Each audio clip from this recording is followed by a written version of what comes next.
The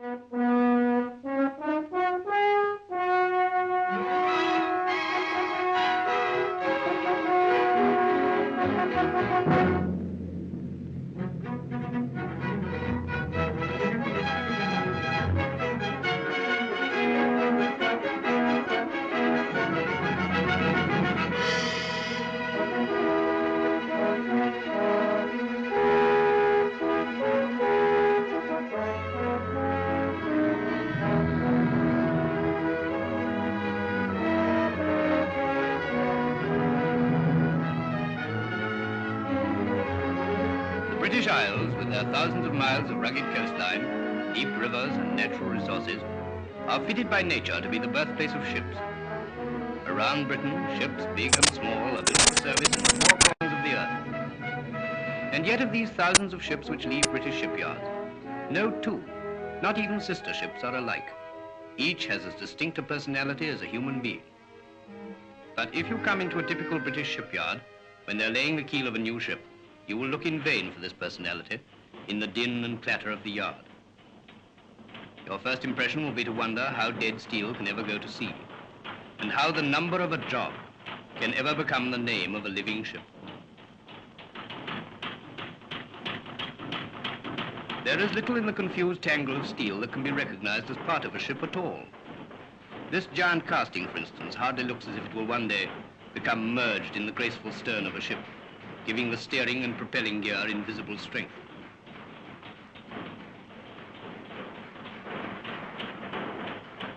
You may find it hard to imagine, too, that this great steel backbone now taking shape will soon be holding back the pressure of thousands of tons of sea water.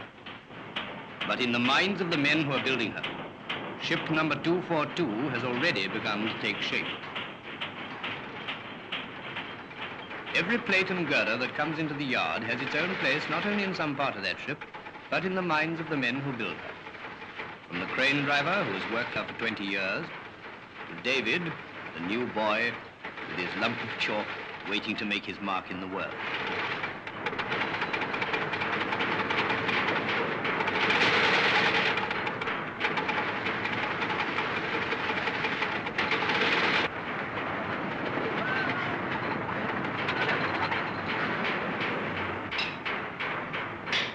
David's father works with red-hot steel.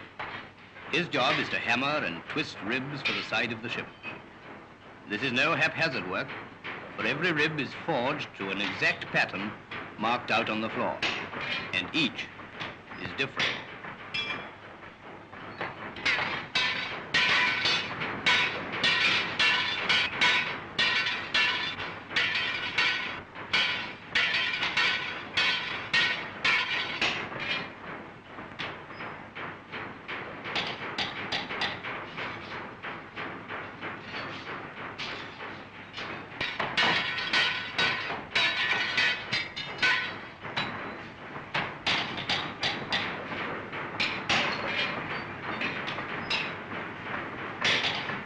It's hard work and it's hot work.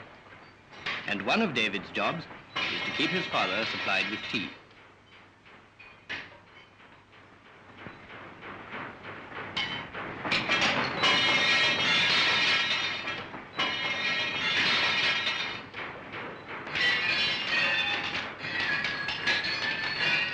Cranes carry the finished ribs away to great machines which chew holes in half-inch steel as if it were cardboard. And if the hole is only the slightest bit out, you can throw the rib away.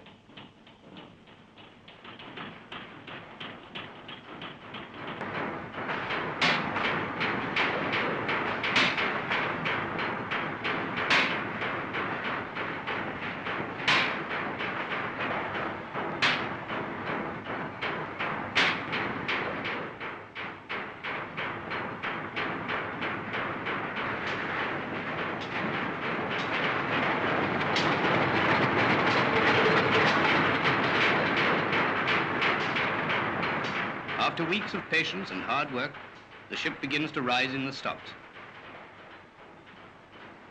As the last ribs are fitted into position, we can see the outlines of a ship. And somewhere in this dead forest of steel girders is the spirit of a ship too. Now the ribs must be coated with steel. For this, thousands of steel plates are continuously coming into the yard. Each plate is tested by Lloyd's before it leaves the steelworks, and every one carefully examined again when it reaches the yard.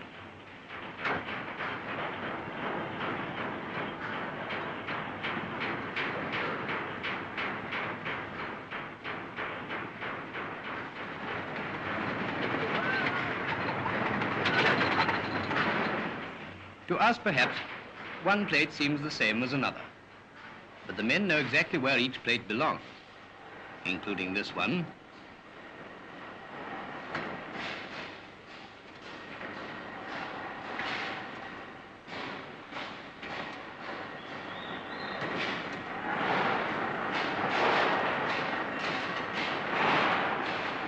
First, they mark it for punching. In this case, it is punched by a special multiple punching machine.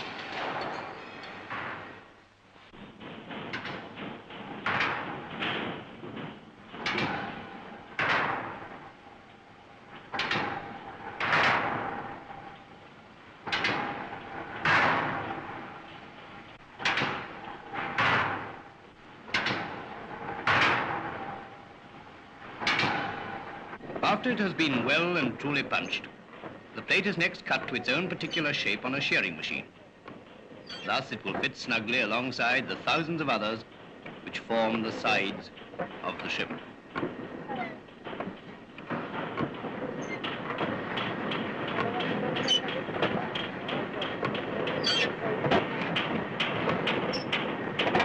David has other things to do besides expressing himself in chalk. He is learning his trade, at first helping to keep the yard tidy, picking up scrap as it falls from the machine. David has a great friend called Jock. Jock intends to be an electric welder like his brother.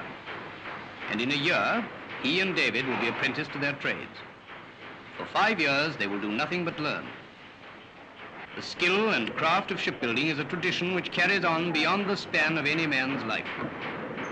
It cannot be learnt in a book. It must be handed on from one to another, from father to son, from brother to brother. In this yard are whole families who have grown up within it, families whose children will be building good ships when today is history. When night falls, not all the men go home. Some of the home guards stay to watch over the ships they have built.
Dominating all the other sounds in the shipyard is the clatter and clanging of the riveters.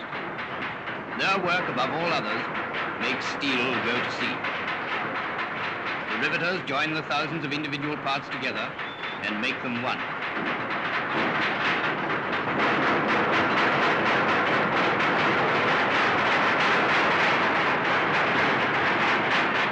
Half a million rivets will go into this ship, and one faulty rivet, only one, may cause a ship to spring a leak.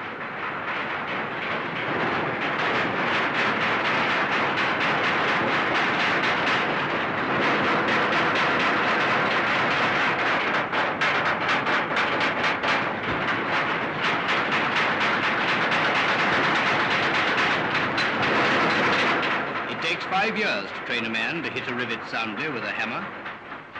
The boys, who one day will be riveters, learn their jobs within sight of their fathers and brothers. The new generation of shipbuilders is always in training. As the steel sides are hammered together, fresh armies of workers seal up her steel plates so that not even a drop of water may creep in between them. Painters, too, climb all over her sides, and soon each steel plate merges into the next under a uniform of glistening paint.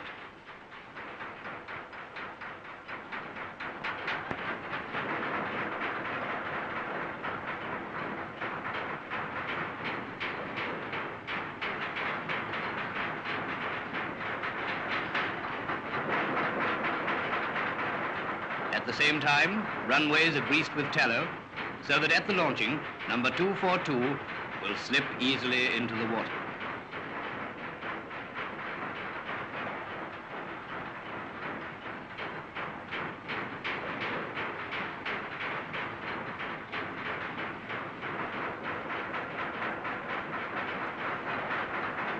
Suddenly, behind the tangle of the shipyard, there is a ship. And now a new army takes possession. Carpenters, plumbers, electricians, and a dozen others. And each man gives something of himself to the character of the ship.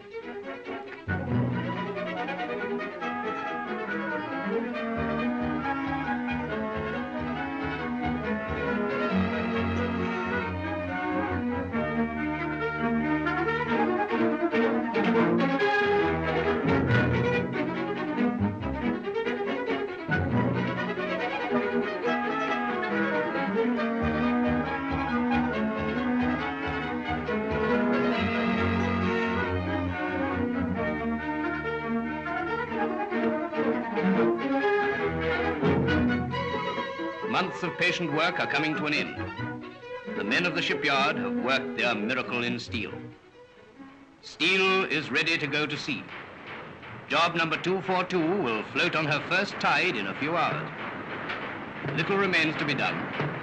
One by one, the props which have supported the ship on land have been knocked away. Stout ropes are prepared to replace these props and hold the ship in position.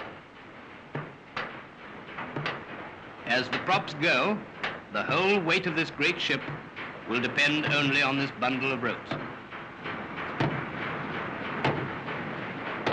And now, it is nearly full tide.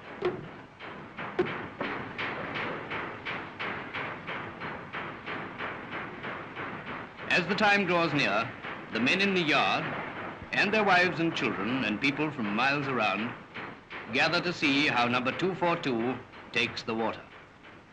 For a little while, the noises of the yard are stilled.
Another ship has been brought to life in British shipyards. She is an individual with a character of her own. But she is also one of the great and ever-growing family, the family of British-built ships. Like the rest of her kindred, she will serve her owners well and do her job wherever she sails. And after her, in a ceaseless flow, come ships and yet more ships for the British Merchant Navy. Back in the yards, another keel is being laid.